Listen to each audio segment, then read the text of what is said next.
curl themselves into a pretzel, just like when they gave him immunity. They know it's unconstitutional and the president shouldn't have total immunity, but they do it anyway because they're sicko cultists of Donald Trump. That's why. That's the best answer I could give you. UK. Let's go to Paul. Paul is calling from the UK. What's up, Paul? Hello. Hi there, Ben. Thanks for taking the call. I hope I'm not off topic, but something that's been on my mind is your Supreme Court. Mm-hmm. Your legal system has always been interesting to me and often absurd. I followed the OJ trial closely. But in this particular case with the poor bugger that they deported illegally to the jail,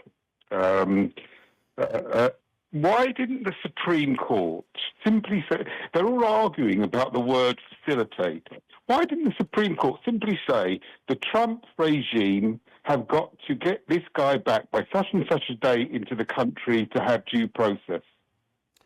Why didn't they just say it specifically? Why do you have to create a whole enigma around a word that the Trump so-called lawyers can argue about for the next 6 months? You're asking me why the conservative members of the Supreme Court aren't saying that? Is that your question?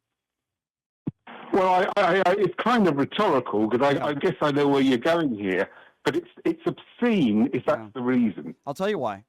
Because just like certain members of the Supreme Court, like the Brett Kavanaughs of the world, is that they know they are there because of Donald Trump. And they are just as much sicko cultist as a Pam Bondi is, right? Or a Kash Patel is. Yeah. They try to do their best to... I knew that was the answer you were going to give me, and it's a terrible thing. It's a terrible thing. Can't they actually be at least be lobbied to give that answer? Can't somebody be specific about what actions you want the Trump regime to take? Because we all know they could bring that guy back within 48 hours. We all know that. And the ruling of the Supreme Court, and correct me if I'm wrong here, was that Donald Trump has been asked to facilitate the return. He has done nothing to facilitate the return. Nothing. No, but you can hear the argument of his so-called lawyers. I say, well, when somebody decides to move the guy, we'll facilitate that movement. Right, and but he hasn't done that. We won't precipitate the movement, though. We won't start it. It's very simple. We'll just help it along. Donald Trump basically said F them. He could have told the president of El Salvador, we need these people back, and it would have been done overnight, within 24 hours. Not only did he not do that, but I can guarantee you he told them, nope, we're keeping them there. These are sick people. These are bad people.